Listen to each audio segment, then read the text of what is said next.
You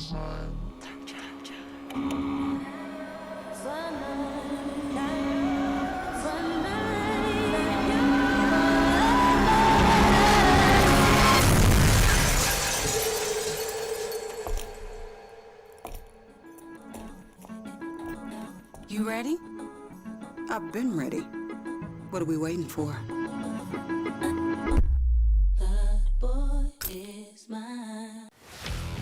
Let's face it, there's a lot of trash talk in basketball, but the great teams let their performance do the talking. Like Ford F-150 with Pro Power on board, a class-exclusive industry-first feature that turns your truck into a mobile generator and leaves the competition speechless. Ford F-150, official truck of the Grizzlies.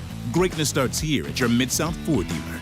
Class is full-size pickups under 8,500 pounds, GVWR.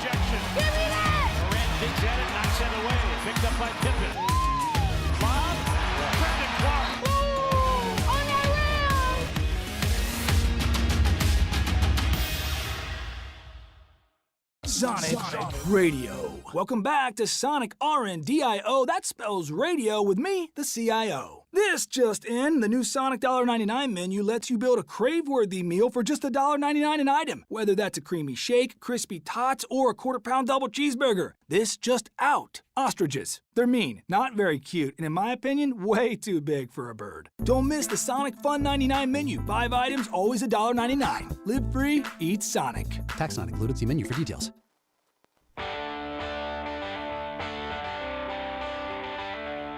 Live from the Built Ford Tough studio at FedEx Forum, it's the Gary Parrish Show, presented by Ortho South, on YouTube at Grind City Media and the official Grind City Media app.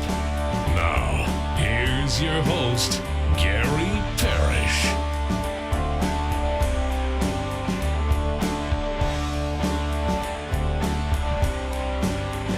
All right, I'm here. My name is Gary Parrish, speaking to you from the Built Ford Tough studio, FedEx Forum, downtown Memphis. Benny Doyle's right there producing the program. Glad he's with me. Glad you're with me.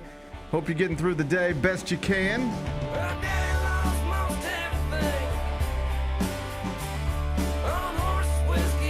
And I sure do hope the University of Louisville is successful in a conversation it now says it plans to have with the NCAA, because if so, it could lead to good things for the University of Memphis. I'll explain momentarily. First, quickly, let me set today's schedule for you. In the next segment, in about 20 minutes, Michael Wallace is going to join me, senior editor, Grind City Media. He's going to pop in here. I'll chop it up with him. Michael Wallace, it's Thursday. He'll be here in the second segment. Finish talking to him, take a break, come back, do 5 more things you need to know, at which point we're going to discuss 5 previously undiscussed stories. Among them, the Maryland athletic director went on the record with Brett McMurphy saying that the Big Ten does have plans to expand again, possibly by 2030. It's almost 2026, so that's not too far off, and it could trigger perhaps some other good news for the University of Memphis. I'll tell you why. We'll talk through it. We'll do it in about 40 minutes. Keegan Bradley not placing himself on the U.S. Ryder Cup team happened literally in the middle of our show yesterday. We talked about it briefly. Way after that was done, a video of a phone call between Keegan Bradley and first-time Ryder Cup participant Sam Burns. That was posted online by Golf Digest. It was sweet, so we'll play it for you.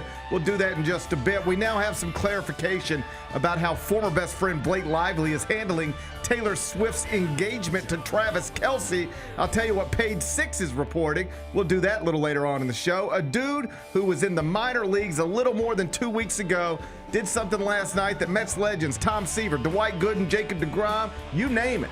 Nobody's ever done it. I'll tell you more about Nolan McClain. He's my new favorite person in this world. Not just favorite baseball player, favorite person. I'll tell you about Nolan McClain. We'll do that a little later on in the show. And the Washington Post has a new story on what actually led to Jim Irsay's death. The iconic Colts owner had secretly relapsed for years, according to the paper. I'll tell you what reportedly happened during a segment we call 5 More Things You Need to Know. Then we'll eventually do GP's carryout and we'll call it a day. So that's the rundown. We got a lot to get to. But I want to start with an interesting story originating out of Louisville. It was posted at WHAS11.com. That's ABC 11 in Louisville, Bennett. They are, quote, on your side. I feel like every major market has a local There's always one of them that's on your side. There's one that's on your side for sure. Who's on our side here in Memphis? Channel 3's on our side. I thought News Channel 3 was on our side. Yep. I've always felt like Mike Staley was on my side. I did too. Yeah. I used to feel like Glenn Carver was on my side. Yeah. I completely agree. So I'm not arguing. But over in Louisville, it's ABC 11. That's who. In Memphis, it's WREG News Channel 3. That's who's on your side here. Yes. In Louisville, it's ABC 11. That's who's on your side there. What are the other monikers for like our local news stations? Action News 5. I love that. Action News 5. I've always loved it. I think like there was a period of time like a couple years back when they tried to go away from Action News 5 and people were like, no. You're Action News 5. You're Action News 5. Yeah. I love that. And I love Action News 5. It's strong. Yeah. It's a staple. Yeah. And then what else? And then what else do we have going on? I don't really know. I don't know the other two's like monikers. I know News Channel 3 is on my side. Yes. I've felt that for years. And in Louisville, it's ABC 11. That's who is on your side. The headline at the website, it reads this way.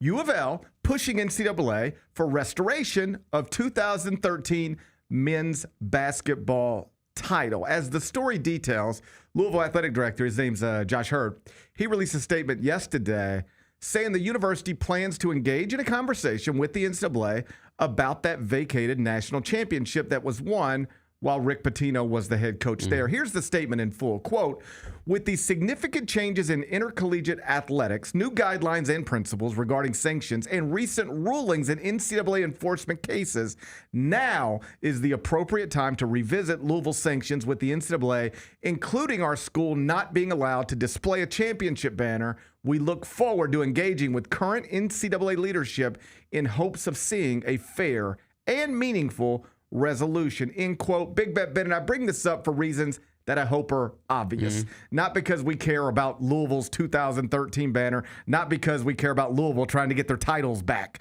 but because we care about Memphis trying to get its 1985 Final Four appearance back, Memphis trying to get its 2008 national championship game appearance back, or if nothing else, trying to get the opportunity to hang banners inside FedEx Forum to celebrate, I guess by definition, two of the three best accomplishments in the history of the program. Here's my question for you. If you read a statement just like that, but instead of coming from somebody at Louisville, it came from Memphis President Bill Hardgrave or Memphis Athletic Director Ed Scott, what would be your reaction as a Memphis alum, as a bleeder of blue blood? I would be fired up about it because I completely agree with their statement. Like this landscape has changed so much over the past decade of college. I mean, we are as close as we've ever been to college sports being college athletes being like pro athletes. Yeah. I mean, we're closer than we've ever been before. Sure. It's changed so much, and I just and you look at like cases that have been dismissed. And cases that the NCAA, things that the NCAA don't even choose to pursue anymore.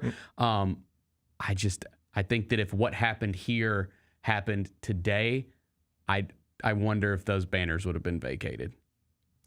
We are playing by a different set of rules. Yeah. If you needed to get a basketball player money in the year 2025, you could do it easily. Yep. And so the idea that, at least in some form, that's a reason for you having to vacate Final Four appearances at Michigan, national championships at Louisville, Final Fours at Memphis. It does seem a little silly. But I would be for it for reasons that have little to do with that. I would be for it simply because I've always thought that vacated accomplishments are nonsensical. Like, we don't really do this anywhere else. You realize that, right? Yes. Like, did the Astros cheat on their way to winning a World Series? Yes, they did. Yes. It's not even arguable. They cheated. They got caught. They have more or less admitted to it. Even the people involved are like, hey, it was a culture thing. Right. And everybody was doing it. It's like accepted as fact that the Houston Astros cheated. Like, on the field cheated. Yep. to win a World Series. And they are still your 2017 World Series champions. In the NFL with the Patriots, there's Spygate, there's Deflategate. I don't know that there's any evidence that has been documented beyond a reasonable doubt that they actually cheated in a Super Bowl or cheated to win a Super Bowl. But there's quite a bit of evidence to suggest that they cheated along the way of their dynasty in a variety of ways. It doesn't impact the record books. It might impact the way you talk about them, think about them, but it doesn't impact the record books. So why in college athletics do we let stuff like this impact the record books? I don't let it impact the way I talk. I don't let it impact the way I write. If I were writing a John Calipari column today, at some point in there, it would say John Calipari, who has coached in 6 Final Fours. And there'd be some nerd who would jump in somewhere. Well, actually, you didn't. Well, I mean, technically, it's only 4 because the one at UMass was vacated and the one at Memphis was also vacated. So 6 minus 2 is 4. There's always these people out there, right? That's an interesting voice. They have there. no idea how awful normal people think they are. John Calipari has coached in 6 Final Fours. That's a fact, all right? You can put an asterisk by them in a record book. But I saw it with my own eyes. You can say that they can't have a banner up at UMass or a banner up at Memphis, but what I am saying is true. John Calipari has coached in 6 Final Fours. You ready for this? Memphis has played in 3 Final Fours. That's a fact. You won't be able to find all the banners inside FedEx Forum, but Memphis has participated in 3 Final Fours. Chris Webber played in 2 Final Fours. You won't find the banners, but it happened. Louisville won the 2013 national championship. They don't have the banner, but it happened. All of these things happened. And in a time where from every angle, people are pushing back on the NCAA and saying, no, you can't do that. No, we don't think you can do that. NCAA says you can't accept this much money. Student athlete says, I think I can. Let's see what a judge thinks. Everybody takes the NCAA to a legal place and pushes them and often wins. It's time for somebody to do it on this stuff. And I recognize this stuff might not be the most important stuff in the world, but it is something that fans care about. And it's an easy win for a university president or for an athletic director. Who would be against this? Among people who care about the University of Memphis, who would be against the Memphis president or the Memphis athletic director fighting on behalf of the University of Memphis against the NCAA? You have an opponent everybody hates, a thing that everybody loves that you're representing. It's an easy win. Whether it goes anywhere or not, it's an easy win. But who's to say it couldn't go somewhere? Like, you're telling us we can't hang a banner in our building. How do you have the right to do that? You know what? We might do it anyway. What are you going to do about it? I think we should. I want to be clear. I'm not saying I'll go willy-nilly just Leroy Jenkins. I'm saying hire the smartest lawyers and figure out where you can challenge this. Figure out the loophole and push back. Because every other time, with few exceptions, people push back on the NCAA these days, they tend to do okay. It often works out. So why not push back here and see if you can't get that building looking more the way it should look, which is with 3 Memphis Final Four banners. You know, I like where you're going with this because now as I'm thinking through it, I believe that there's a chance there's going to be some kind of ceremony inside this building this upcoming season to celebrate that 2018 or in some form or fashion. October 28th is the date. John Calipari and the Arkansas Razorbacks are expected to be inside FedEx Forum for an exhibition with proceeds designed to benefit St. Jude Children's Research Hospital. It should be an awesome night.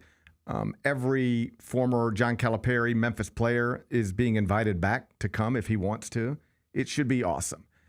I don't know what the calendar looks like in terms of how quickly you can turn this stuff around. We don't have a lot of time. But if there was a way to announce on that night, either that we're putting a banner back up right now, watch this, or we have plans to do it, or plans at least to push for it, that would be a big headline that would be simple for Memphis fans to rally around and for John Calipari fans to rally around. And maybe once again, Memphis fans and John Calipari fans can we can all hug. Can find themselves on the same side of an argument. Wouldn't that be nice? Yes. So I applaud the University of Louisville athletic director for going down this path.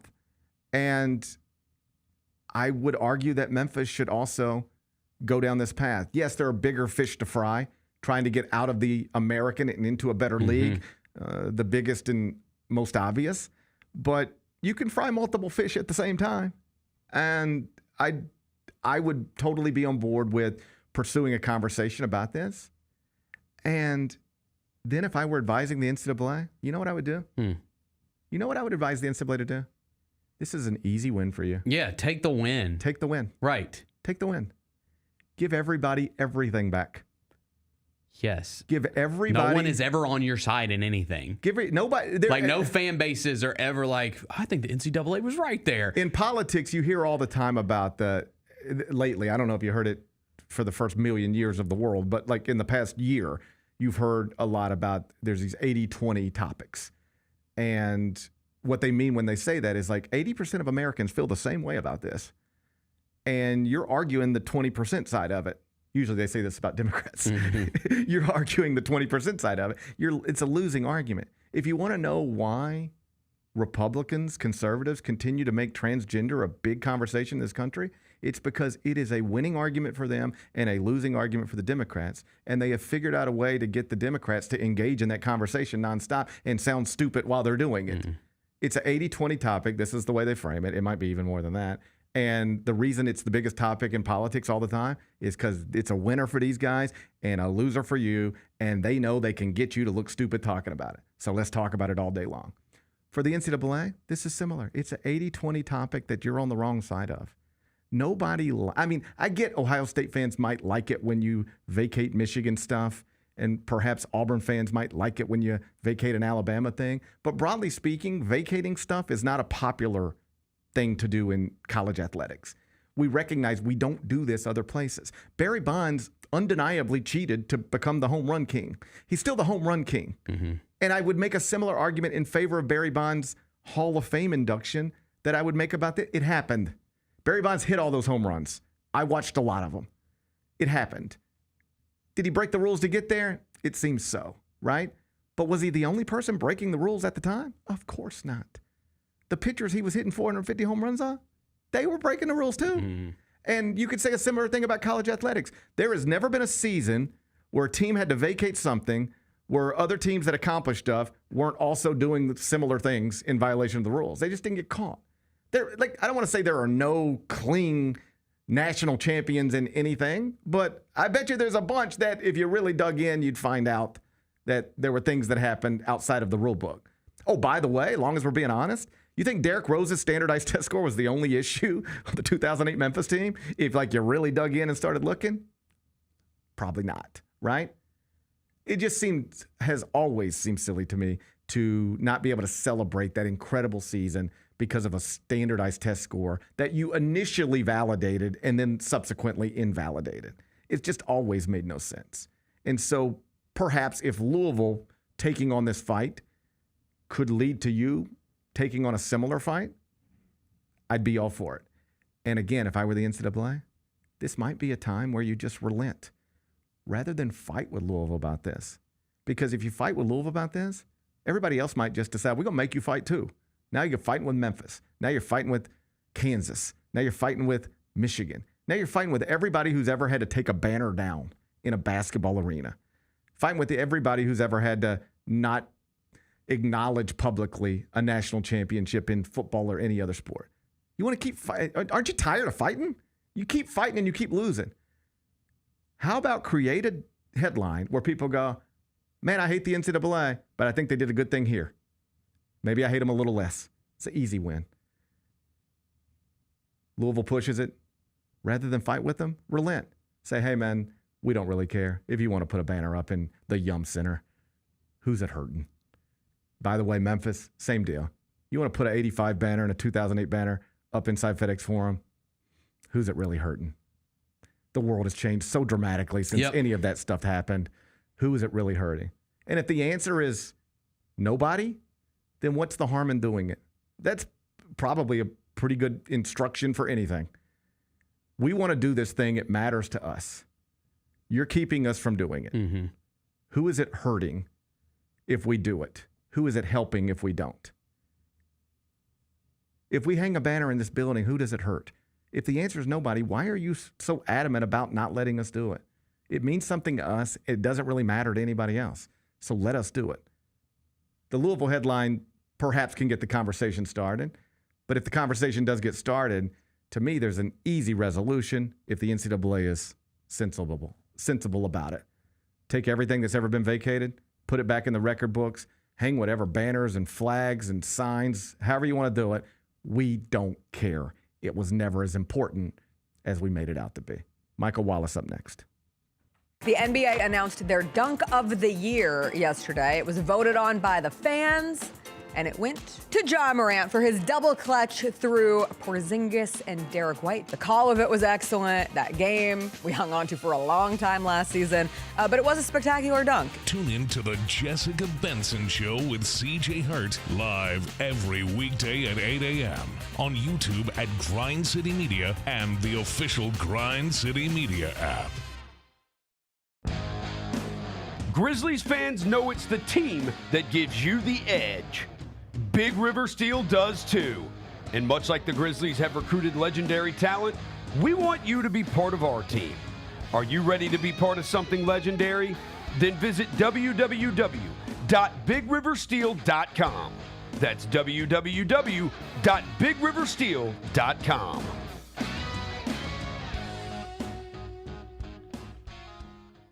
Kroger shoppers and Grizz fans. Want exclusive last-minute discounted ticket deals texted straight to you? Sign up with the new Kroger Buzzer Beater deal. Fans can sign up by texting Grizz to 636-479 or visit your local Kroger store in the Delta Division and scan the QR code. By signing up, you agree to receive recurring automated promotional and personalized marketing text messages from the Memphis Grizzlies. Consent is not a condition of any purchase. Message frequency varies. Message and data rates may apply. Shinedown. Dance Kid Dance Tour. Live in Memphis. FedEx Forum Saturday, August 30th. With special guests, Bush and Morgan Wade. Get tickets now at livenation.com. Shinedown, live in concert. For more, visit shinedown.com. Catch us if you can at Southland Casino Hotel and win your share of up to $1.8 million in free play and prizes. Join us for drawings every Saturday in May, June, and July. Each month, over 900 winners will take home free play or drive off in a new car or motorcycle. Be there for all 6 grand finale drawings and try to catch us if you can, only at Southland Casino Hotel. Must be 21 up. Play responsibly. For help quitting, call 800-522-4700.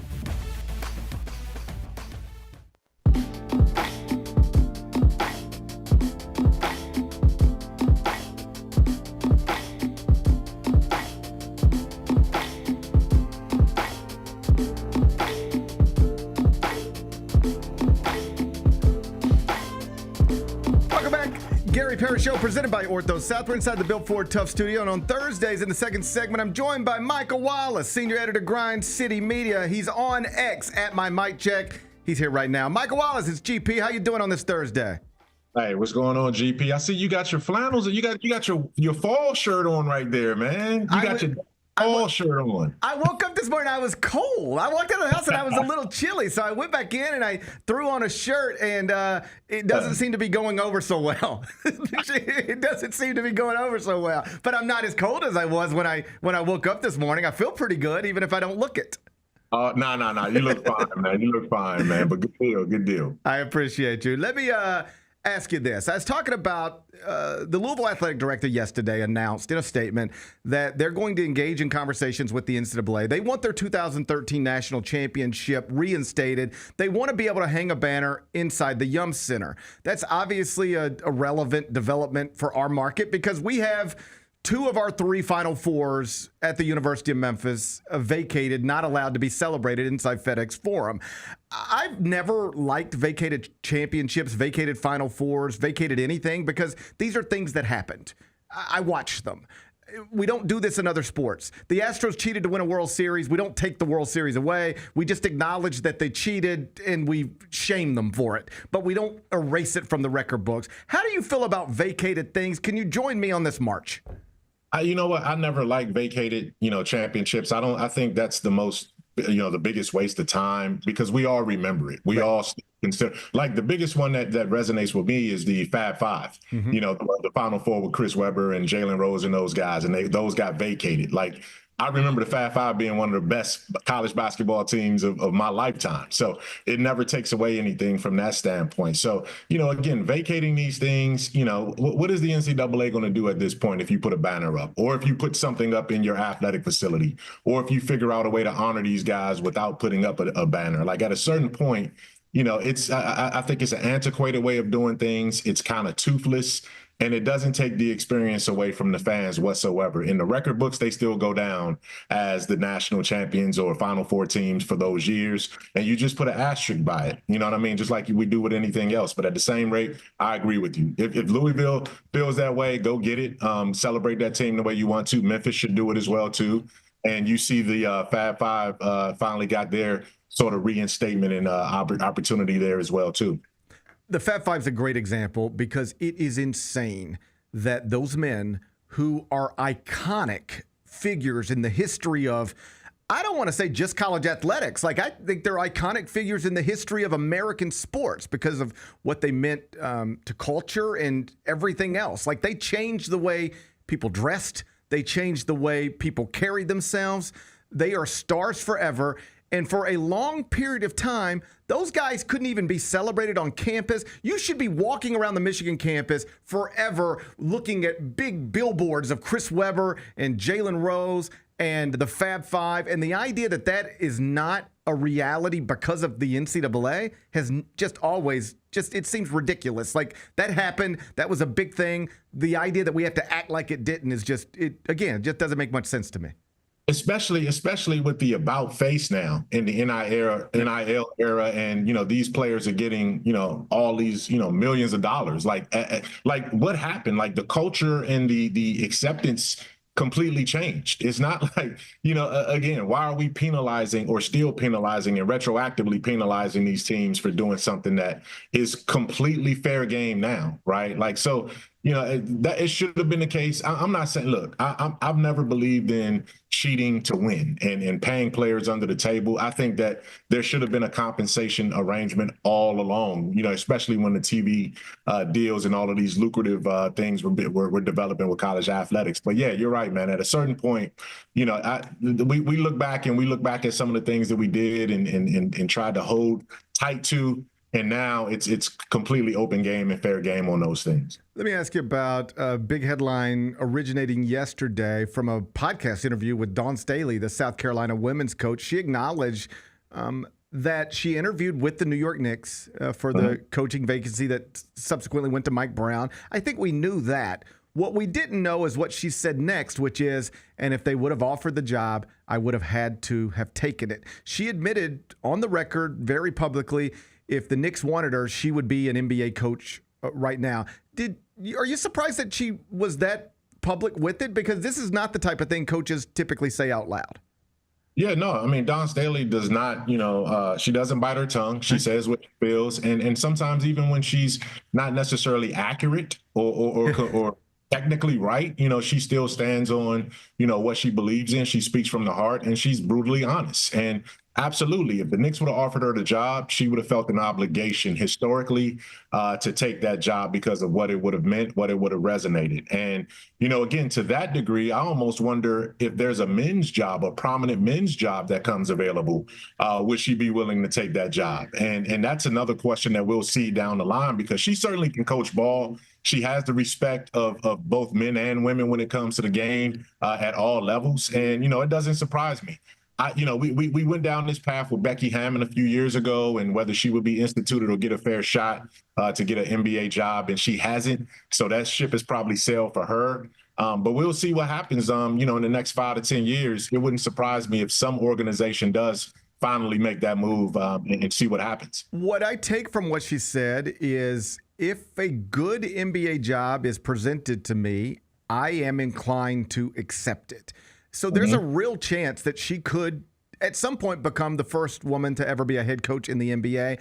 What will it take from the NBA side for somebody to pull the trigger on that? What's the reservation other than the obvious stereotypes that go along with it? I think there are the stereotypes that go along with it.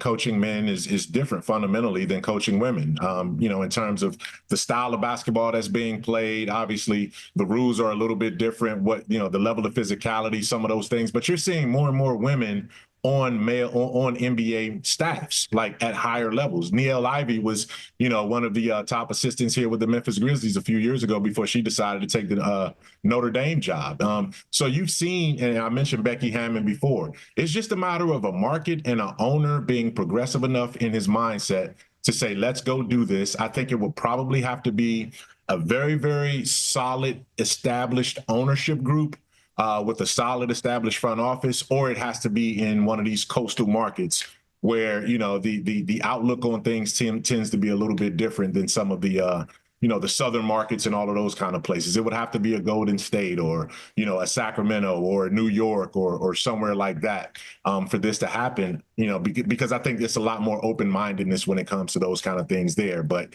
I think it will happen. It probably should happen. And certainly women know the game as well as men, and they can execute as well as men when it comes to coaching and leading people to victory and to the best of their abilities. There's no question. And I know sports is different than the so-called real world, but like in the real world, there are women who run states. There are women who run, Fortune 500 companies. I have bosses who are women. It has never been a problem. I just think you probably remember this for 20, 30 years. It felt like there was this always you could go to it conversation for sports talk radio or any sort of panel about what would it be like if there were an openly gay man in a locker room, in an NFL locker room or an NBA locker room. People just sort of whisper about it. Like, so how do you think it'd go? How do you think it'd be handled? And you know what we found out? It didn't matter. It never it just happened, and it just was cool, and it didn't seem to disrupt anything. And I bet you this is the exact same thing. What would happen if a woman is ever coaching men in the NBA? And it will eventually happen, and it will be a non-issue. She will either, whoever it is, be successful or not, like every other coach is hired. But the woman aspect of it, I don't think will actually be an issue. I think the men that this theoretical woman would be coaching are, broadly speaking, going to be able to handle it perfectly fine. No question. I think that's going to be the case. I think the hardest part will be the media having to answer that question every other market you go into, and it becoming a new story every single time. But that's part of, making history. That comes with that job. Whoever the first one is to do it will have to go down that repetitive path of, hey, this isn't a story anymore. This isn't a story. Well, every single market you go into, yes, it is a story. So it's going to take the right temperament from both the ownership and the hiring side, but as well as the candidate side who steps into that. They have to understand that comes with the territory. But no, you're absolutely right. It's bound to happen. I remember, the Michael Sam story with being openly gay. I remember, in the NBA with the same thing from some of those standpoints. And, it's not like, you're having explicit relationships and all of these things play out in the locker rooms and all of that. I mean, what people do in their, their private life is what they do in their private life. And, it doesn't matter. I think there's always been gay athletes in all forms of sports. It's just a matter of whether they've been open about it. And now when you open it up, like you said, you open it up, it's talked about, and then you move on because everybody else moves on with their lives as well. When I mentioned earlier that her publicly acknowledging, had she been offered the job, she would have taken it, how unusual that is. It reminded me a few years ago, Rick Barnes kind of got in trouble with Tennessee fans a little bit. UCLA was in the process of replacing, I guess it was Steve Alford. The eventual hire was Mick Cronin. But before it got to Mick, UCLA offered Rick Barnes the job. He had a massive buyout at Tennessee, and he was trying to get UCLA to pay it. They wouldn't.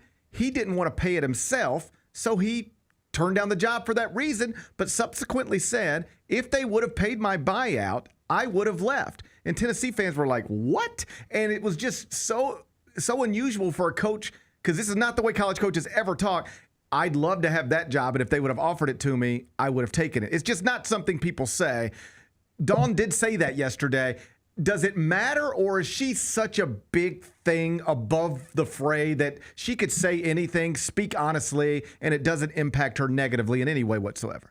No, I think it's different because you're talking about the NBA and her leaving South Carolina potentially to go to the NBA. I think anyone who's in her circle, anyone who's at South Carolina will understand that this is a tremendous opportunity. They would be making history just as much as she will be making history, because they could say that, they had for a long time a championship coach who went on and only left us to go to that very next level. So I think it's okay for her to say it. Would she have said the same thing if it was, for instance, if it were, perhaps I'm leaving to go take the Kentucky men's job, you know what I'm saying? Like, or if she's going to take the Georgetown job or whatever job comes open on the men's side, that's a historic, prominent position. Would she have been as public about that? I'm not sure. But, at the end of the day, man, you can't hold her, I don't have any issue with her saying that. I remember real quick, you brought that up. I remember in football, and it's funny how it turned out, because Lane Kiffin is now the coach at Ole Miss. But I remember when I was on that beat years ago, when David Cutcliffe was let go, and the administration went after all of Pete Carroll's assistants. You know what I mean? They wanted Sarkisian. They wanted Lane Kiffin. And at the time, Pete Carroll was like, nah, they're not going to Ole Miss. You guys can have Ed Orgeron. Y'all can have and Ed Orgeron ended up getting the job, right? So it's one of those situations where you look back now, and Kiffin, who wasn't allowed by Pete Carroll to interview, is now the head coach at Ole Miss, and they're doing some good things down there now. So it's funny how those things work. And in some places, that openness does happen, and you just enjoy it as a beat writer, and you cover it as best you can. And then you see what where things fall from there. Last thing before I get you out of here, you mentioned college football. We're here. First big Saturday is on tap. In the spirit of the conversation we previously had about, for years people would say this thing and then it happened and it didn't matter. For years people said things, not everybody, but certainly some. I'm for amateurism. I don't think college players should be paid. If I ever looked up and saw my favorite school paying millions of dollars to athletes, I'd be out. It would ruin it for me. I don't think there's any evidence that anything's ruined. Television ratings are incredible. Football stadiums are filled up. Final Four does crazy numbers. It hasn't really changed the data on how much people pay attention to college sports. Has it changed? Do you even think about it? When you're watching college football on Saturday and you see Arch Manning, does it even pop into your head, well, 30 years ago, he'd be just playing for the love of his scholarship, and now he's got $10 million. And does that even equate with you? No, that doesn't bother me. It took a minute to get adjusted to it. You know what I mean? Because, I look around and I kept looking at this, even last, most recently this past season. And the guy's name escapes me, but there was the University of Memphis guard that they wanted back badly, but he ended up leaving. P.J. Haggerty. Haggerty, right? Haggerty. At one point, we were sitting there talking about how Haggerty was going to be offered more than Scottie Pippen Jr., who's on the Grizzlies. He was going to be making more than Scottie Pippen Jr. to play half the games, because your college season is 30 plus, your NBA season is 82 plus. And he was going to be making more than Scottie Pippen Jr. was at the time. And that just didn't resonate with me. It didn't sit right. But at the end of the day, man, this is, not everybody's going to go pro. I think what bothers me a little bit more, or what I'm more uncomfortable with the college transformation, is the transfer portal. I think there needs to be some regulation and some limitations to that part of it. Like, especially with the NIL, you can't just hop from school to school to school to school to school. I think there has to be some level of restraint and control with that. And maybe you get one transfer max or something like that, or maybe two, but you can't just keep jumping from school to school to school. That's the part that bothers me about it. And that is Michael Wallace, senior editor, Grind City Media. Make sure you're reading him, grindcitymedia.com, and following him on X at @MyMicCheck. That's at @MyMicCheck. You're the best, buddy. Appreciate your time. I'll see you soon. All right. Thanks a lot, man. Appreciate you. Bye-bye. That's Michael Wallace, Grind City Media. One way you can cut down on the constant roster movement in college athletics, because I as somebody who is in favor of player movement and in favor of athletes finally getting what they deserve, which is quite literally whatever anybody is willing to give them, as somebody who is in favor of all of these things, I can also acknowledge the constant roster turnover is not great for the fans. Like, this is one where I can argue to the level of care from the fan. Like, you lose interest when you don't have players to Memphis has 15 to. new players. Right. You don't know any of them. Right. All right? The Memphis fans don't know. I mean, you might know some names, but if they're just walking around, you don't recognize them. You're not familiar with them. Memphis has a basketball team filled with players that most Memphians have never seen play basketball, right? So I can acknowledge that that's an unfortunate byproduct of the new way of doing things. I still fall on the side of the new way of doing things is better than the old way of doing things, because the old way of doing things was wrong and illegal. So let's get it on the legal side of things. Let's just start there. Let's stop being illegal. So I'm for what's right, what's fair, what's legal. But it doesn't mean that there aren't unintended consequences that cause problems. And what Michael said is I think probably the biggest. It's not that players are making millions of dollars in some cases. You know what it is? It's that they're moving around nonstop and you don't know who's going to be where on a year-to-year basis. This wouldn't be good for any sport. Like in Major League Baseball, if you couldn't reasonably assume your best players are going to be your best players for more than a year, that would, if nothing else, you'd just be running through jerseys nonstop. Like if you're I always bring up the Mets because it's what I'm most familiar with. But if you're a Mets fan, you can be. I'm reasonably certain my kids are going to grow up watching Francisco Lindor and Juan Soto for years and years and years. If you're a Grizzlies fan, like I can reasonably assume, like my kids are going to grow up watching Jaren Jackson Jr. for years and years and years. If you're a fan of any college sports team, you don't know what you're getting. Right.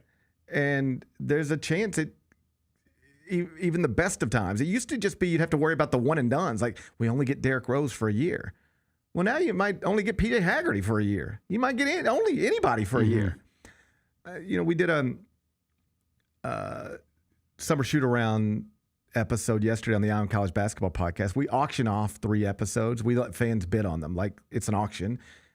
You tell us what team to talk about. We'll treat it like it's Kentucky, and it raises money for St. Jude, and it's a nice thing to do. I hope. And so yesterday we did James Madison. Somebody paid money for us to do an episode on James Madison. So we treat James Madison like it's North Carolina. We talk about it seriously, and just you're going through the roster, and it's like they have 2 returning players, 13 new players, 10 transfers. It's just like this is the way it works now, particularly outside of the Power 4 level. Right. So how do you ever get some stability to that? There is one way, which is the one Michael suggested, which is maybe you let everybody transfer once with a waiver, but after that, you got to sit out a year, and that could be a deterrent to transferring a second time, and that could keep your rosters together more than they're being kept together today. The problem becomes, I think, somebody's going to challenge that in court, and you're probably going to lose. That's why you already changed the rules to begin with. The more likely fix here, it's multi-year contracts. Yep. You don't go into the transfer portal and sign Aaron Bradshaw to a 1-year revenue sharing deal. You go into the transfer portal, and maybe not Aaron Bradshaw specifically, but you might go into the transfer portal and literally sign somebody to a 3-year contract. And it's like 3 years, $6 million. Yeah, there are outs and buyout clauses and all that stuff, but we have a signed agreement relationship holding you here to play basketball for the next 2 or 3 years. Now, you can get out of this, but when you get out of this, you're going to have to pay us a lot of money to get out of it. It's all negotiated. It's in the contract, right? But that's how you get some stability, keep people out of the transfer portal. You sign them to multi-year contracts. The way it's been going for the most part is just everything's on a year-to-year basis. But that is starting to change. I can tell you around college basketball, at least, there are college programs now offering multi-year contracts to people. Like, hey, you think you're going to be one and done, and you could be, but what if we put a 2-year contract in front of you for X amount of dollars? can you promise us in writing, we're not just trusting you a handshake, can you put it in writing you will not enter the draft before 2027 and you will remain enrolled here? We'll put buyouts and all that stuff in there, but multi-year deals. That's it's starting to happen now, and that's how you bring some stability back to college athletics. In the meantime, it's just going to be what it is. But my larger point was, you used to hear all the time, I won't watch it anymore if those young men out there are making real money like professional athletes. That's not what college sports is supposed to be. I won't watch it. And now here we are. And do you think anybody who actually cared about college sports has actually stopped watching? No. I don't either. I mean, I maybe there's a person out there, but I don't know him. I don't know him. And here's the thing. When you turn on Football Saturday, does it even bounce around in your head the way people tried to tell you it would? The NCAA used to argue this in court. They had lawyers in court arguing the reason college athletics is popular in America is because of the amateurism model. If we lose that, we got nothing.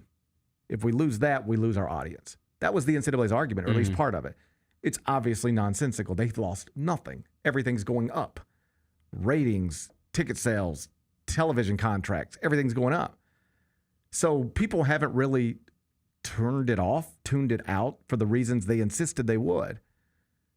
But I'll take it a step further. I don't even think people think about it. I don't even think you think about it when you're watching the games. Do you? No. I mean, I guess like if your team is losing to a far inferior team, like then you're probably thinking about it. Okay, that's fair. That's when it pops up. Yeah. It doesn't pop up when you're just excited and you're winning and everybody's happy. Right. When it pops up is when you're at Kansas State last year. They paid Coleman Hawkins $2 million. Right. And now you're missing the NCAA tournament and Coleman Hawkins ain't as good as you thought. That's when the money pops into your head. Yes. Just like when Chandler Parsons can't play. Right. That's when the money, his contract, pops into your head. But broadly speaking, this is actually, I think, instructional. When you're watching Georgia, Alabama, you're not thinking about that. When you're watching Giannis Antetokounmpo, you're not really thinking about how much money he makes. Sure. All right? Because he's awesome. The only time you think about money connected to people is when they're not, in your head, worth it. When they're not earning it. When they're, quote, overpaid. That's when the money conversation comes up. Short of that, it doesn't really. So, like, you're going to watch Texas, Ohio State on Saturday. Mm-hmm. And how often, as you're watching that, will dollars be in your head? No, it won't. You just think you're watching an awesome college football game, and the stands are going to be full, and the cameras are going to pop, and the cheerleaders are going to be smiling, and it's just going to look like big-time college football. And all the stuff that people tried to tell you was going to take away from it, it just doesn't really take away from it. No. I'm ready. Oh, I'm fired up ready to for watch tonight. I can't wait. We're riding with USF tonight. Hell yeah, we are. We got to get Boise State out of our way. Yeah, we got to. No, dude, we gotta establish on night. I mean, we consider this is night one, right? I'm gonna call it day one. It's week one. You call it whatever you want. We got to establish the American as like the group of 5 conference this season, like right off the bat. Well. We have to. I saw Soar the Eagle said that this is the biggest game of the weekend for the conference. Isn't that his name, Soar? I think it could be. Yeah, he put out his picks. So Soar put his picks out? Soar put his picks out. He said this is the biggest game of the weekend. Well, who am I to argue with Soar? That's what I'm saying. And I do think he's probably right. Do we know if Soar's a man? Do I call him he? What's Soar's pronouns? Do we know Soar's pronouns? I think it's a he because, I mean, he's he's wearing a football uniform. Women can wear a football uniform. Bennett. Yeah, no, but he's talking about he's talking about NCAA football, and that's a male-dominated sport. Women could be in that if you. I want to be careful here. I'm just saying, I think that I think it's safe to assume that Soar is a male eagle. I have been assuming Soar is a male eagle, but I didn't want to assume too much. You know, yeah, you're right. I didn't want to assume too much. Could get you in trouble. Yeah, it get you in trouble these days. Yeah. I didn't want to assume too much. We got to get Boise State out of our way. We definitely do. Our goal, college football playoff, representing the spot that goes to a non-Power 4 team. And we get USF at home, so we need them to beat Boise State tonight, kill it going forward, until that game against Memphis. Hopefully, maybe they'll be ranked. Then we come in, pop them. And then we come in and pop them and get that signature win. That's a signature win. That's going to be a signature win. That's a signature win. So then the first college football playoff bracket's coming out, Brett McMurphy's talking about it. Yeah. Heather Dinich is talking about it. And you know what they say? Well, if you remember on that first Thursday night, USF went to, they hosted Boise down in Tampa, knocked them out. And then you know what happened to USF later on in the season? They ran into Memphis. They ran into the Memphis Tigers, the undefeated Memphis Tigers, and it now looks like Memphis is going to be the 5th best conference champion this season. Go Tigers, go! We're in the college football playoff as a 12 seed. I want to pump the brakes a little bit because obviously we got to get through Chattanooga this weekend. We got to beat the Mocs. Not worried about the Mocs. I'm not too worried about the Mocs. I know you're not supposed to look ahead, but I'm looking ahead. I'll pencil that one in. I'm looking ahead. I'm a little worried about the 2 road games after that. I'm just saying that's like you're going on the road against inferior teams, but that's just a scary spot for a new look roster. I'm not scared. It makes me a little nervous. nervous. I think it's at Troy, then at Georgia State, or that might be flip-flopped, but those make me a little... I'm not nervous about I want to get nothing. through those. I want to get through these first 3. I'm already through them. Okay. I'm already through them. Getting Boise State out of the way tonight. We'll handle USF in due time. Mm-hmm. College football's here. It's here, man. I'm ready. It's a fun night. It's actually a surprisingly fun Thursday night of games. There's some interesting stuff. Yeah, Cincinnati, Nebraska. I'll watch that. It's fun. Turn that on. Yeah. Boise State must go down tonight. Yes, they must. Got to get them out of our way. Got to. When something Ashton Genty ain't walking through that door. Yeah, that was last year, buddy. Yep. When something is standing in my way, something standing between me and my goal, got to get them out of the way, right? Mm-hmm. Boise State is standing between me and my goal. Yeah. I just want to get through the Mocs. Not worried about the Mocs. Okay. I don't mean to be disrespectful to the Mocs. I like Chattanooga. But you ain't coming into Simmons Bank on the first big Saturday of college football. What are you talking about? Who do they think they are? I don't think they think they're... Who do they think they are? I mean, I don't think they're walking around with their chest poked out. Yeah, you come into Simmons Bank. I want to be careful. Like let's jump on them. I'm jumping on them. Yeah, we need to jump on them. I'm ready to jump. I'll jump right now. Yeah. Jump right now. Okay. Hey, conference realignment news. It's never too far away. Maryland athletic director gave an interview to the great Brett McMurphy. You know what the Maryland AD said? Big Ten's going to expand again. Well, how about that? How about that? This is something we've been talking about. Ed Scott, the AD at Memphis, hinted at it last week when we were on campus. Said, hey, you never know. There could be some more movement down the road. And here's the Maryland AD taking it a step further. You know what the Maryland AD said? Yes, there will be more movement down the road. My league plans to expand. Brett McMurphy expanded on all that. I'll tell you what it could mean for the University of Memphis. We'll talk through it next. Gary Parrish Show presented by Ortho South. When were you fine being a role player? I always think of myself as a star player because I'm doing stuff that guys don't want to do. I'm making winning plays. The whole goal of this game is to win basketball games. I think of Alex Caruso, he's a star player to me. Drew Holiday is a star player to me. Yes, indeed. TA is a star player to me. First team. Yeah. The Chris Vernon Show, live on weekdays at noon on YouTube at Grind City Media and the official Grind City Media app.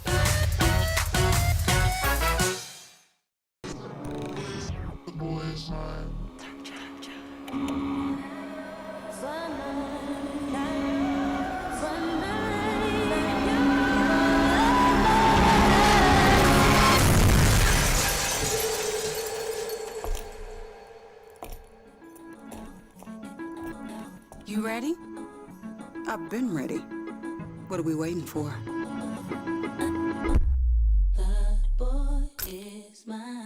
Kroger shoppers and Grizz fans want exclusive last-minute discounted ticket deals texted straight to you. Sign up with the new Kroger Buzzer Beater deal. Fans can sign up by texting Grizz to 636-479 or visit your local Kroger store in the Delta Division and scan the QR code. By signing up, you agree to receive recurring automated promotional and personalized marketing text messages from the Memphis Grizzlies. Consent is not a condition of any purchase. Message frequency varies. Message and data rates may apply. Shinedown. Dance Kid Dance Tour. Live in Memphis. FedEx Forum Saturday, August 30th. With special guests, Bush and Morgan Wade. Get tickets now at livenation.com.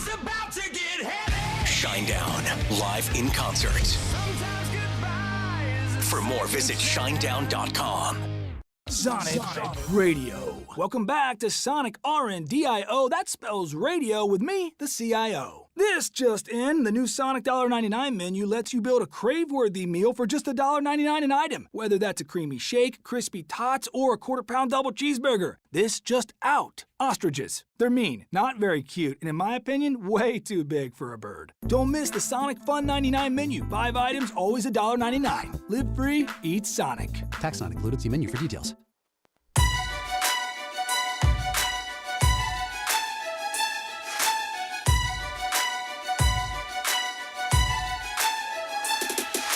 Orthopedic injuries can be unpredictable, unforeseen, and unscheduled, and Ortho South understands this better than anyone. Since your injuries don't make appointments, you don't need to either. That's because Ortho South welcomes walk-ins during the weekdays and the evenings, and even on Saturdays. So next time an unforeseen injury makes an unscheduled appearance in your life, visit orthosouth.org to find your nearest urgent care location. Just walk in, and Ortho South will take care of everything, especially you. Learn more at orthosouth.org. That's orthosouth at orthosouth.org. Now I got 5 more things you need to know. Number 1. The Maryland athletic director, a man named Jim Smith, went on radio this week and announced that he believes the Big Ten will expand by at least 2 schools by 2030.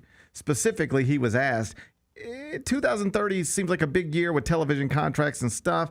When we get there, how many schools, how many member institutions do you think will be in the Big Ten? Right now it's 18. What's the number going to be in 2030? You know what he said? He said 20.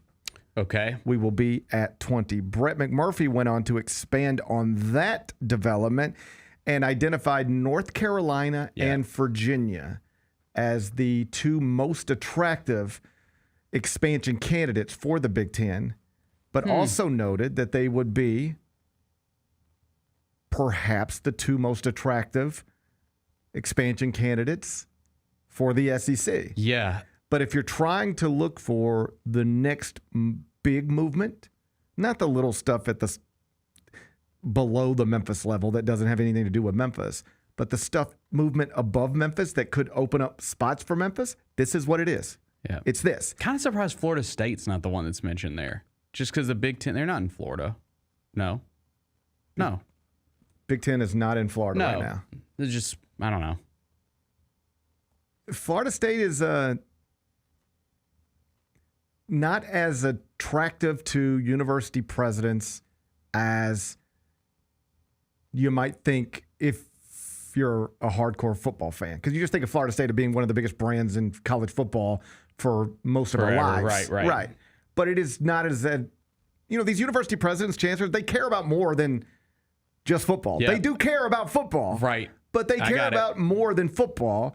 And the University of North Carolina is one of our great institutions. And the University of Virginia is one of our great institutions. It's true. Big state schools.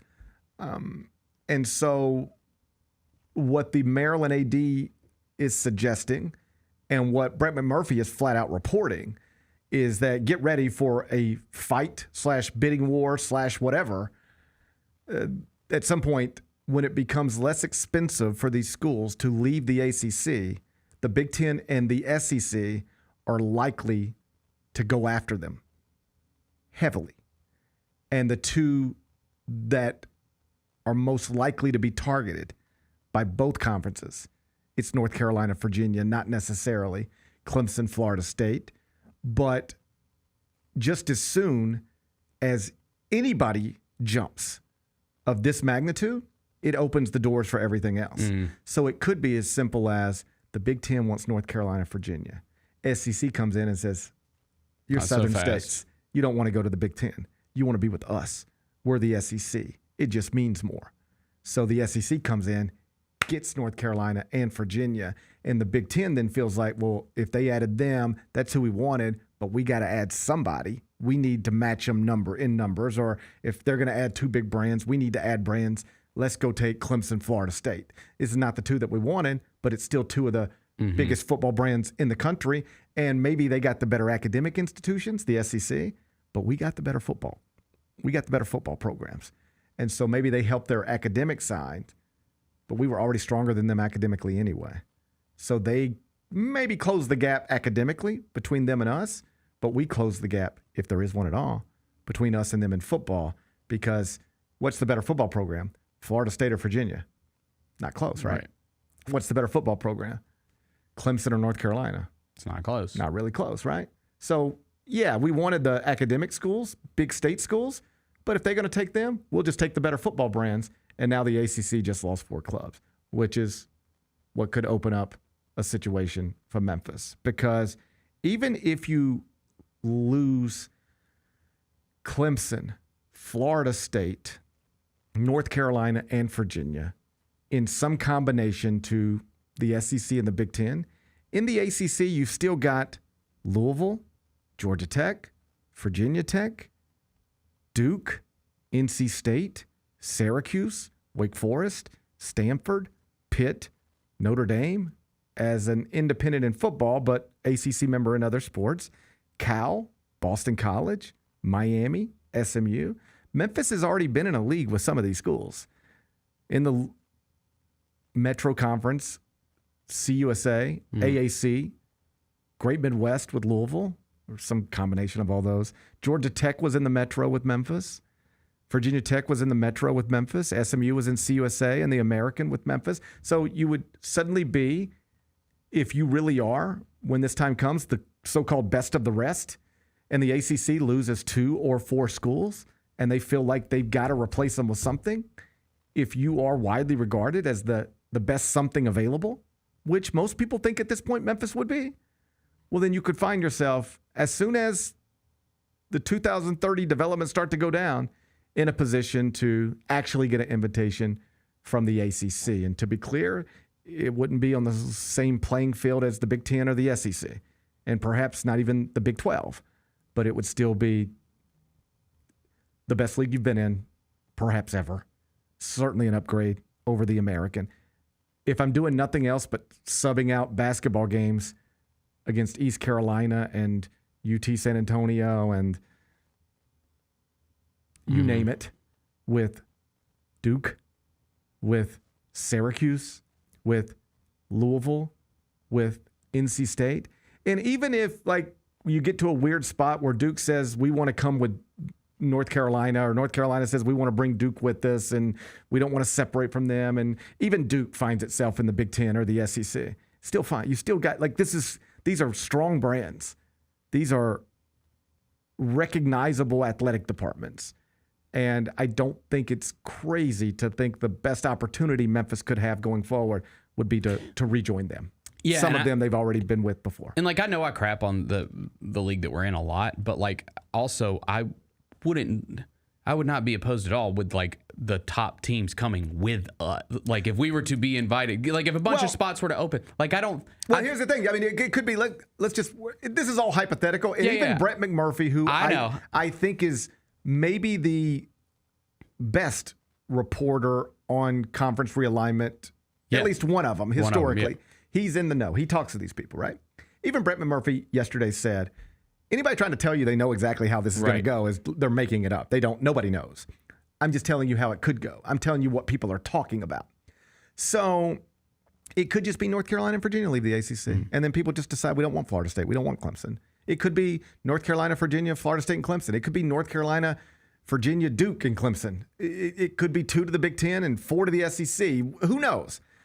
But what everybody does believe, one way or another, the biggest brands in the ACC are going to become Big Ten SEC brands by 2030. That's the thing everybody agrees on. What happens then? Now we're debating and really just hypothesizing. But it is accepted by most that the biggest brands in the ACC are going to leave the ACC for either the Big Ten or the SEC at some point in the next 5 years or so. When that happens, if the ACC needs to replenish, Memphis looks like an obvious candidate. And this isn't just me talking about that. This is what Ross Dellinger would tell you. This is what Pete Thamel would tell you. If the ACC needs new schools, Memphis is sitting right there. Memphis has already been in a league with some of the current ACC members. But to your point, Tulane might come with you. USF might come with you. I'm kind of annoyed with them right now. You don't like them so much. Did you see Tulane's non-conference schedule they dropped yesterday in college basketball? Brother, it is the most embarrassing thing I've seen in my life. And I thought they're not even trying. Dude, I thought our commissioner said that there was going to be like incentives to try to schedule better. I saw that and it's like they have no chance of building any kind of at-large resume whatsoever. No. It's ridiculous. They could almost go undefeated, which It they wouldn't won't. matter. And it wouldn't matter. No. They're not even trying. No. Yeah. And so I just thought that was kind of crazy. But like, you know, like even like I know East Carolina's got a big game tonight. Like I just saw today they sold out all their season tickets in football. Like, you know, there's some stuff like okay. Boise State would be another candidate from a different league, perhaps. Although they're locked in, aren't they? I mean, I guess you can get out of anything. Yeah, I mean, there's always a way out. There's always a way out. It can be very expensive, but you know, you could have that conversation. Another one that you could hear about, UConn. You know, UConn would, if the Big 12 wanted UConn might be willing to do that. People attach UConn to the Big East basketball, but they understand like the world is bigger than basketball. Just like you heard Ed Scott say last week. Like everybody here loves basketball. Football is, wherever we're going, football's going to get us there. Mm. And at UConn, they understand the world has to be bigger than just their basketball program. Mm-hmm. And so if the Big 12 wanted UConn, there's some thought that UConn would leave the Big East to be an all-sports member in the Big 12. Big 12 doesn't want them, at least hasn't to date. It seems like the Gonzaga thing died down too. Right. But what if the ACC wanted them? What if the ACC said, hey, UConn, we'll take you. Big 12 wouldn't. But you can come play football against, all these football schools. Yeah. And, you won't be in the Big East anymore with St. John's and Providence. But I'd put you in a league with Louisville. I'm put you in a league with Duke. I'm put you in a league with Syracuse. I mean, those are 3 programs that have won national championships like in modern history. I'm put you in a league with them. And you can have football and all your other sports over here too. What do you think about that? Mm-hmm. So you could end up with UConn there, right? There's a million different ways it could go. But the Maryland AD saying what he said, Brett McMurphy following it up the way that he did, that should be encouraging news for Memphis fans. It could someday lead to the good stuff we've been waiting on what feels like forever. Number 2. So yesterday, Keegan Bradley announced the 6 captain's picks for the United States Ryder Cup team. It happened like in the middle of our show. Talked about it briefly with Vernon. The big headline coming out of it was that, in somewhat of a surprise, he did not name himself one of the captain's picks. Heading out of the weekend, most people thought that he would put himself on the team. I asked Michael Eaves about it on Monday, and Michael Eaves said, yes, Keegan Bradley will put himself on the team. The backstory, if you don't know, in the previous Ryder Cup, he thought he deserved to be on the team. A lot of people thought he deserved to be on the team, and they left him off. And he was heartbroken, like devastated in whatever way you can be devastated by career stuff. You know, it wasn't a cancer diagnosis, but it was. Yeah, I got you. It hurt. And so to kind of make up for that, they named him the Ryder Cup captain for the next team. Here we are.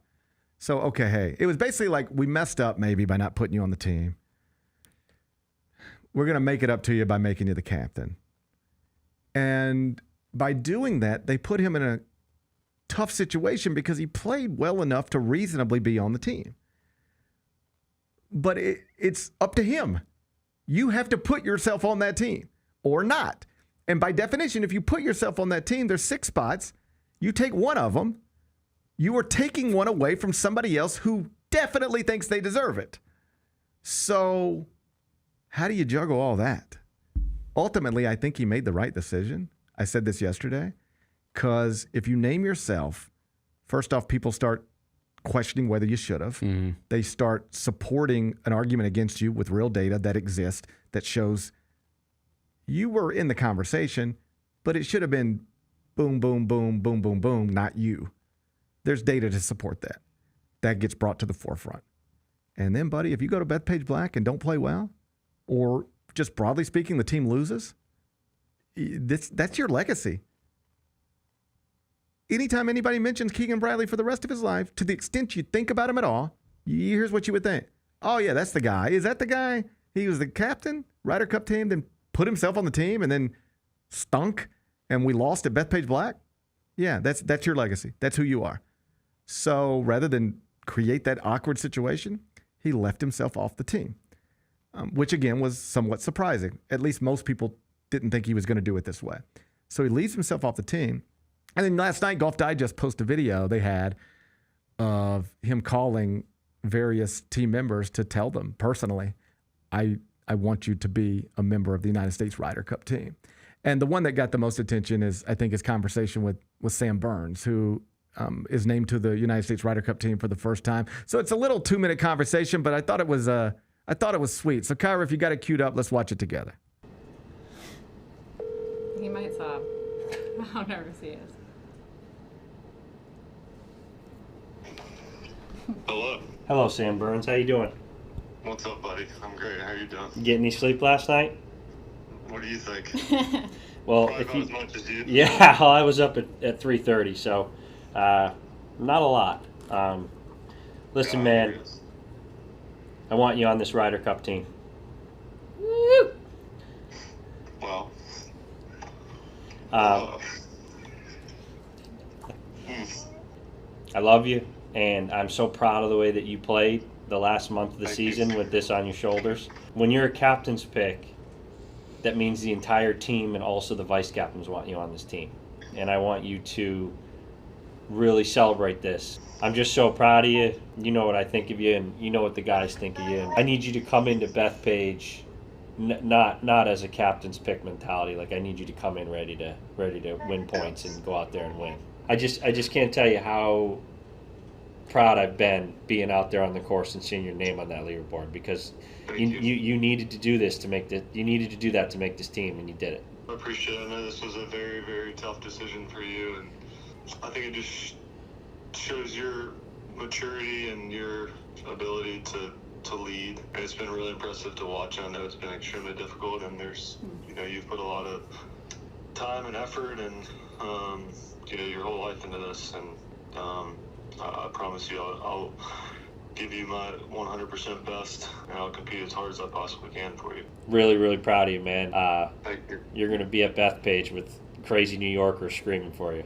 We love you. I want nothing more than that right there. Yeah, baby. Give Bear a big squeeze for us. I will. Okay, brother. I'll be in touch. Thank you so much. Yay. See you, kid. All right, talk to you later. Bye. Okay. So it's a cool moment where he is making somebody's dream come true, but also had the power to make his own dream come true and decided not to. And that's where Sam Burns says, I know this was a tough decision for you, but it shows your maturity. Cal Porter, a prominent golf writer, who knows all these guys, right? Like, he's covered the sport for years. Like, he knows the personalities. And he tweeted last night that he agrees with what Keegan Bradley did and also thinks it will benefit the United States team in a profound way, because you heard Sam Burns there. And according to Cal Porter, like, that is going to be echoed throughout the clubhouse. Like, this guy did what's best for the team at his own expense. Like, it was his stated dream to represent his country in the Ryder Cup as a player. And he was left off the 2023 team, and it hurt him. And he had the power to fix that and decided, I'm going to make somebody else's dream come true. And if it has to come at my expense, then that's fine. I'm doing the right thing. And as Cal pointed out, when you've got a locker room, a clubhouse full of guys who believe you're that selfless, who have watched you be that selfless, they'll run through a wall for you.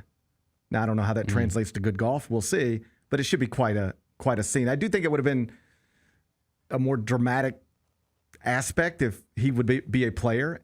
It would just add to the high stakes of the event.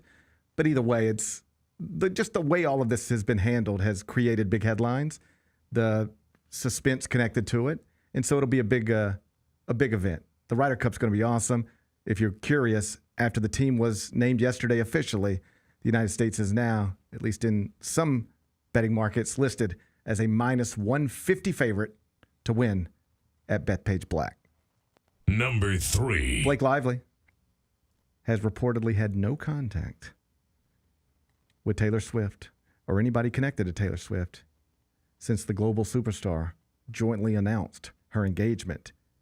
to Travis Kelce earlier this week. And one friend told Page Six that in a different world, they always imagined this would happen someday, not necessarily with Travis Kelce, but that Taylor Swift would get engaged. And Blake Lively would always be expected to be a part of that wedding party. And now she doesn't even expect to be at the wedding at all. She'll have nothing to do with it. She's not talking about it to anybody. Nobody's talking about it to her. It's just best left unsaid. That friendship is fractured forever. It's kind of sad, isn't it?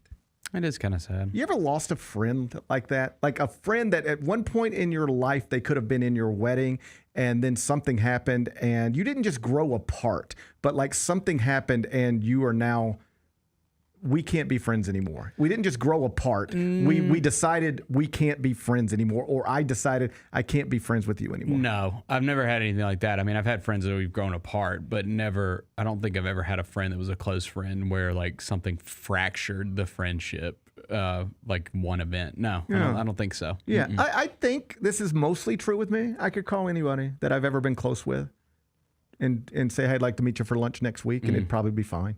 I don't think I have that. I might have blacked it out somewhere, but I don't really think I have that. But these two were like best friends.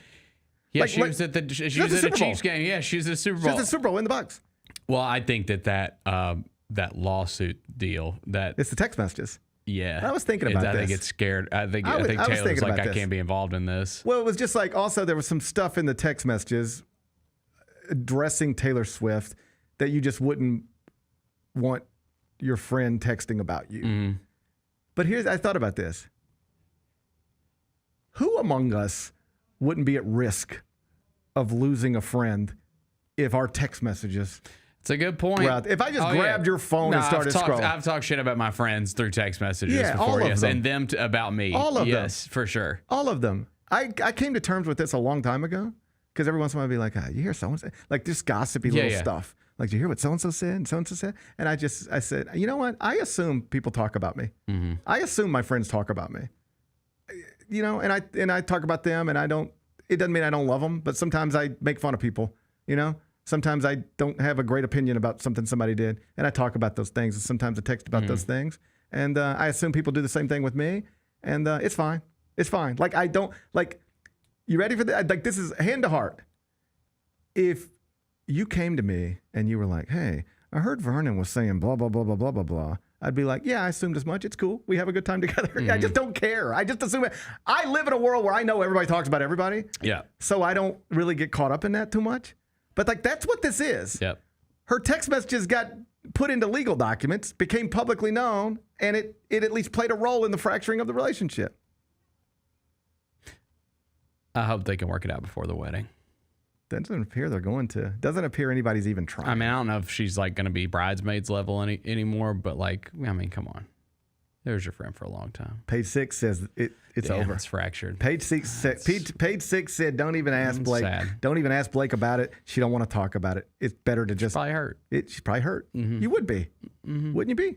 Yeah. I mean, it's the biggest wedding in the world, and you might have been the maid of honor at one point. Maybe, yeah. And now you got to watch it on TV like the rest of us bums. Well, you think it'll be televised? No. I mean, I think it could be and be the most watched wedding ever, but no, I don't think it will be. Won the royal wedding televised? Yes, I think so. Would this beat that? Ooh. Would a Taylor Swift wedding televised be the most watched? Yes. Yes. It'd be big. I think it would be.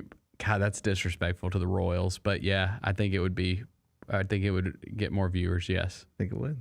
Yeah, I do. Maybe we should put it on TV. I don't know if she probably wants to keep some things private, but it'd be awesome. I'd watch. Would you sit down? Would you?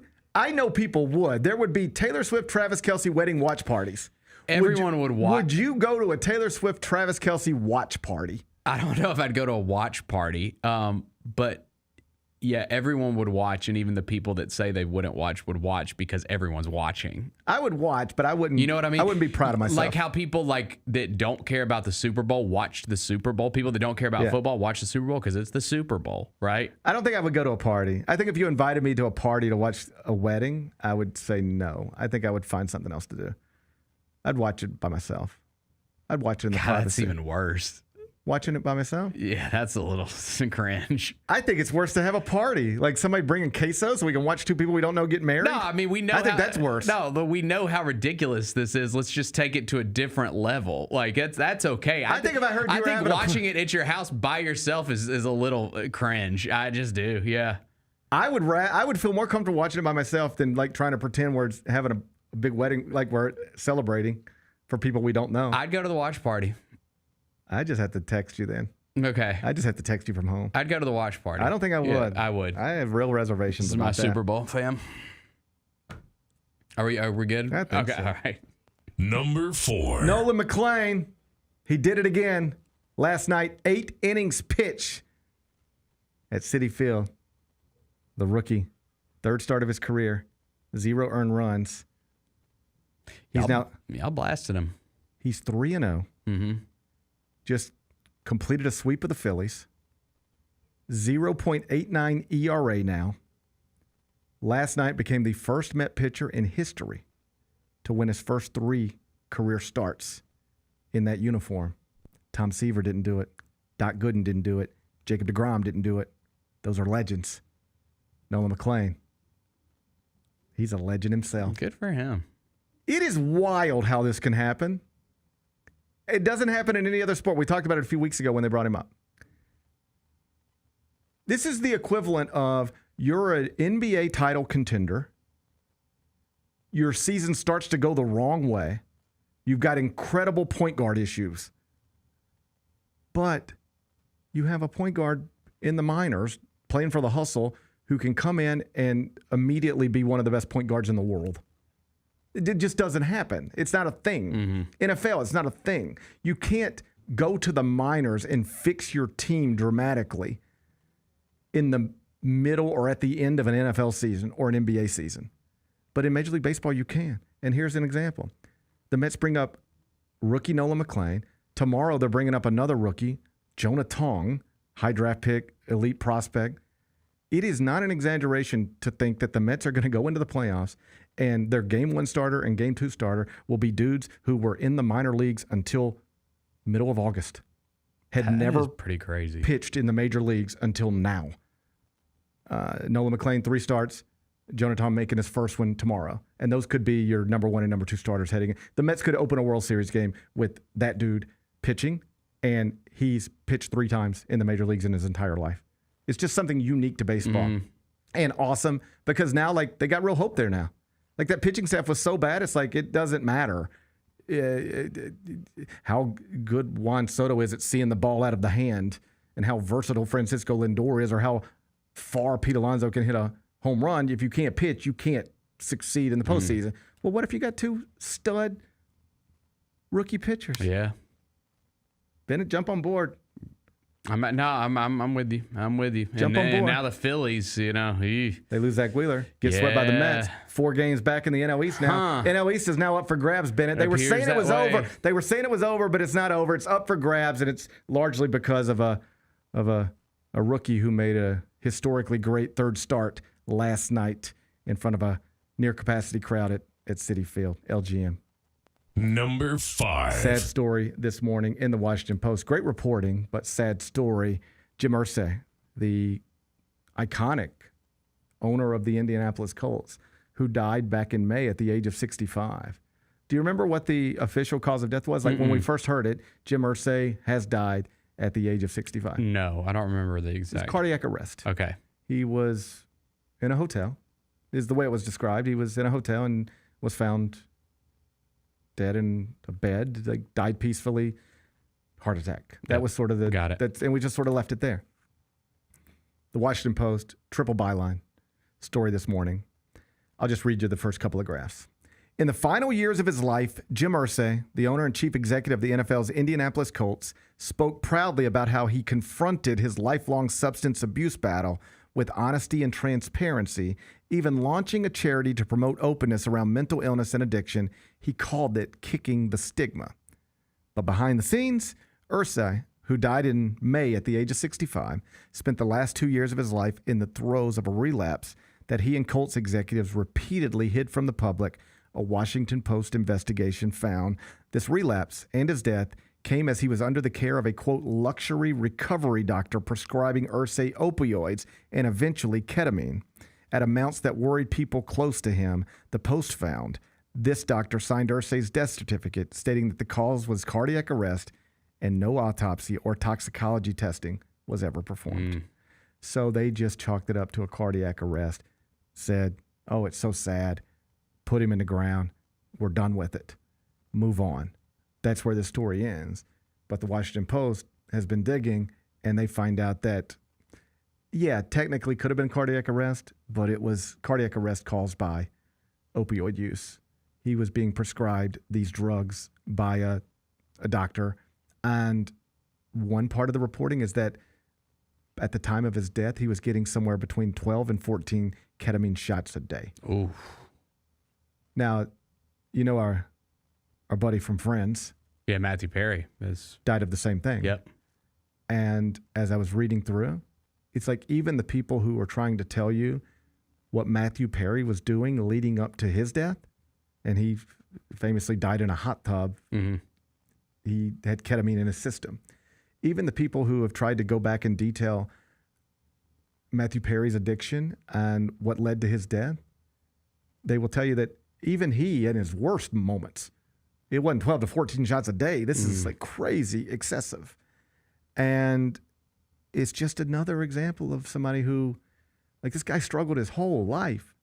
This is how much he struggled his whole life. I think I remember thinking this when I got the alert that Jim Irsay was dead. I think it was at one kid baseball game. And somebody was like, GP, did you see the news? I was, what? Jim Irsay's dead. And even though I know he's relatively a young man, I didn't go, what? Or how? Like if you heard, I think even at the time we were going through and I was naming people who were around the same age. Like if I right now said Bruce Pearl died, what would you say? How? Mm-hmm. And yet when I heard Jim Irsay died, it's like I almost didn't even have to ask how. I just assumed it must be some sort of substance-related thing. Then you hear cardiac arrest and you wonder what played a role, and the Washington Post is now telling you what played a role. This guy struggled and never could kick it, even when he was publicly suggesting at least that he had. He, according to the Washington Post, never did, and it ultimately cost him his life. And so here's somebody that had all the resources in the world and had all the support systems in the world and had, if there was a way to fight it and battle it and kick it and beat it, you know, he had the tools to do it from a resources perspective, but just never could. It's tough. Yeah. It's tough. Yeah. This thing, I mean, I think we all know people in our lives that have been overwhelmed by some substance or another. And here's one of the most famous owners in the history of the NFL, and we now know, according to the Washington Post, he didn't just, it wasn't as simple as just a random heart attack that took somebody too soon. There was years of drug use that led to it, including drug use that was clearly going on at a time when he was insisting he wasn't battling those demons the way he previously did. You can read the whole story, WashingtonPost.com. Be back with GP's Carryout.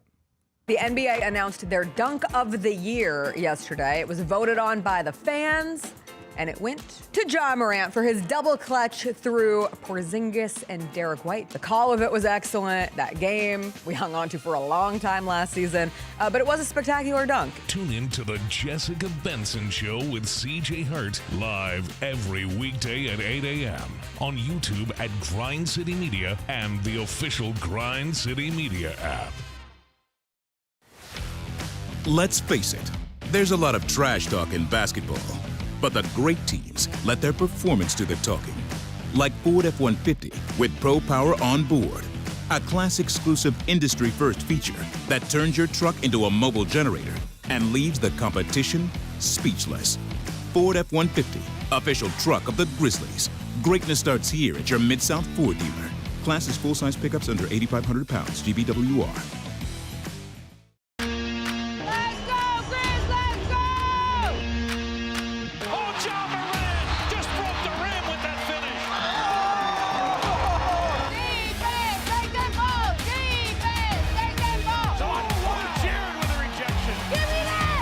Takes that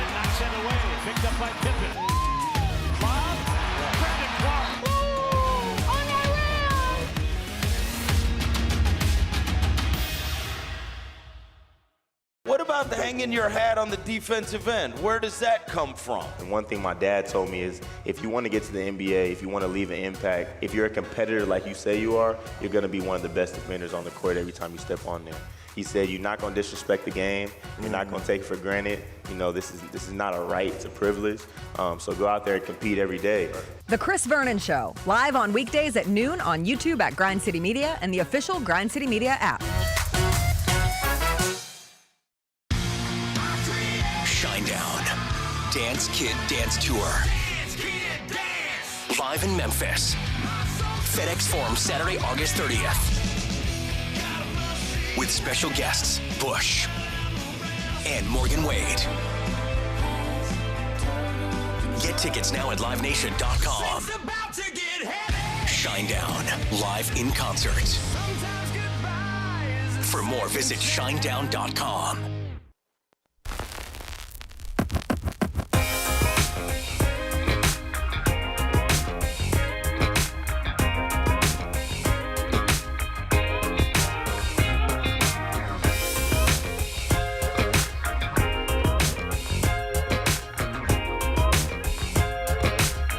Welcome back. Gary Parrish Show presented by Ortho South. Let's wrap this up with GP's Carryout. It's time for GP's Carryout. One final segment filled with stuff to take with you. It's not everything you need to know, but it's most of it. What did we miss today? Paige Beckers, WNBA rookie star for the Dallas franchise, likely to be your 2025 WNBA Rookie of the Year, spoke about the school shooting in Minnesota yesterday. She, of course, is from Minnesota. That's her home state. She was asked about it. Here's what she said. Quote, "I've been sending prayers. It's just really unfortunate. I hope there are stricter gun laws put in place so parents don't have to worry about sending their kids to school. People don't have to worry about attending church, and all these places are safe. It's just really unfortunate that gun violence continues to be an issue." Keep in mind, like, she works in Dallas, Texas. Texas isn't the most popular place to be talking about stricter gun laws. So I give her a lot of credit for standing up and saying how she feels, because it if for no other reason than it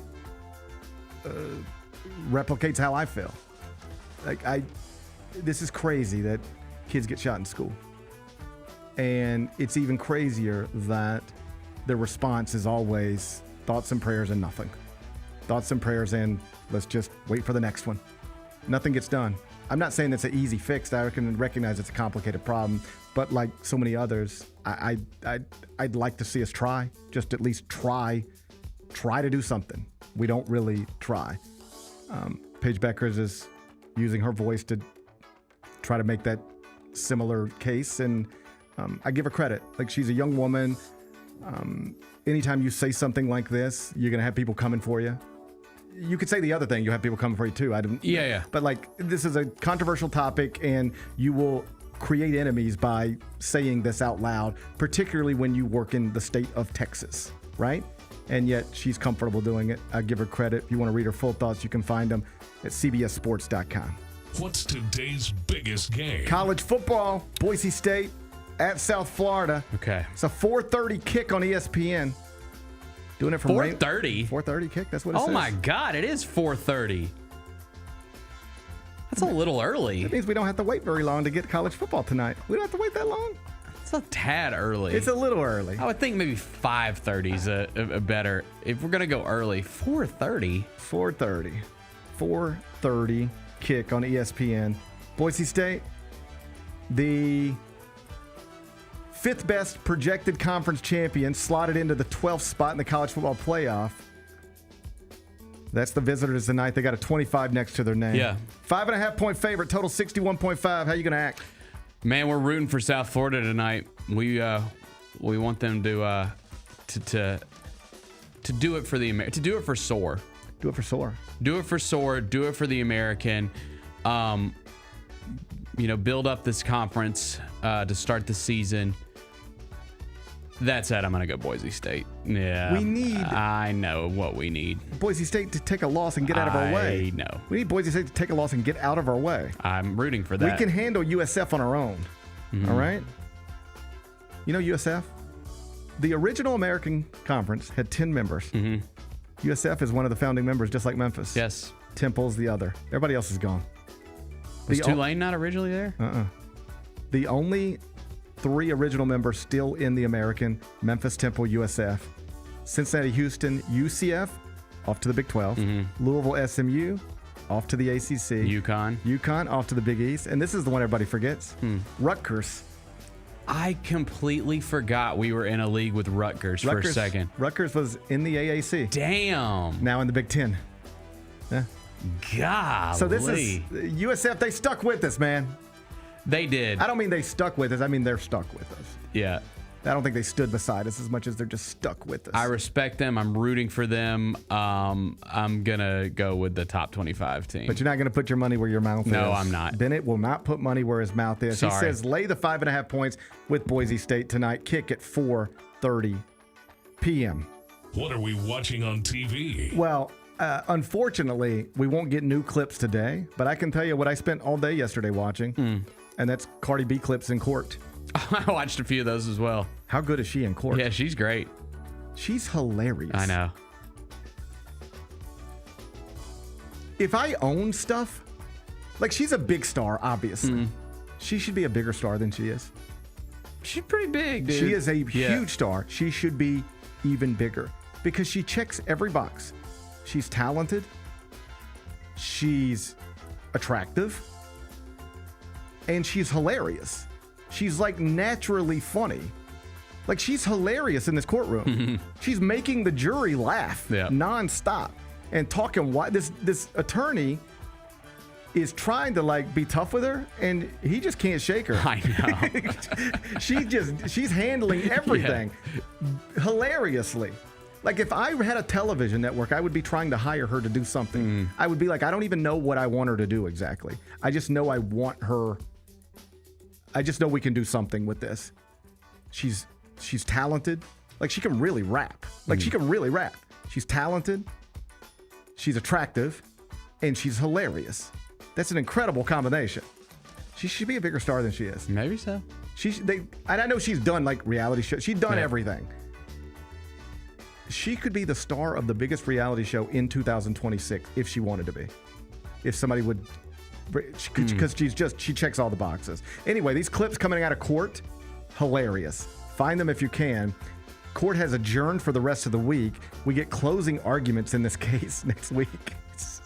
It's all stemmed from like an incident with a security guard. Yeah.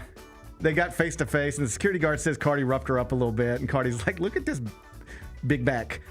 Did you see that yesterday? She said, "She's bigger than me," and the attorney was like, "What do you mean, bigger than you?" She's like, "Well, look at her, and she's like, "You think she's fat?" Cardi B's like, "Maybe." She said, "She's security heavy." She's security heavy. That's good. Closing arguments come next week. Hopefully Cardi B is found not guilty or not liable or however we're doing this. Free Cardi B. Don't make her pay any money. She's getting shaken down by a former security guard, and while doing it, creating hilarious clips in the courtroom. You can find them all over social media. What's the best thing we've read? Well, I haven't read it yet, but Greg Doyle has a column, Indianapolis Star, about the Jim Irsay news that I'm sure is fantastic. Greg and Jim had become, I don't know how close exactly, but certainly had a personal relationship over recent years since Greg moved to Indianapolis. Like they spent real time together, like at Jim Irsay's home and stuff. And so I just read the tweet, but the tweet is basically, you don't give your friends time to heal or space to heal. You don't say, well, I'm going to let them figure it out on their own, because this is what can happen. You know, it can just end in a bungalow at the Beverly Hills Hotel. And just like that's a place where famous people have died for very similar reasons. Like the Beverly Hills Hotel is like famous and it's filled with famous people, and that is where Jim Irsay spent his last day And so I'm sure it's terrific. It's at the Indianapolis Star. Greg Doyle on the news of the morning from the NFL, which is a Washington Post report that Jim Irsay died at 65, not just from a cardiac arrest out of nowhere, but after years of a relapse, drug abuse that he had, and Colts officials, according to the Post, had hidden from the public. You can read it at the Indianapolis Star website.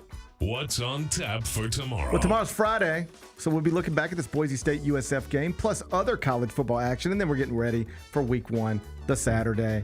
Memphis, Chattanooga, that's what we care about. But, obviously, Texas, Ohio State. It's going to be massive weekend, big Saturday of college football. We'll help you get ready for it tomorrow. Enjoy the rest of your day. I'm going to enjoy mine. Meet back here tomorrow at 10. Till then, be careful, be kind, be good. Rep your hood.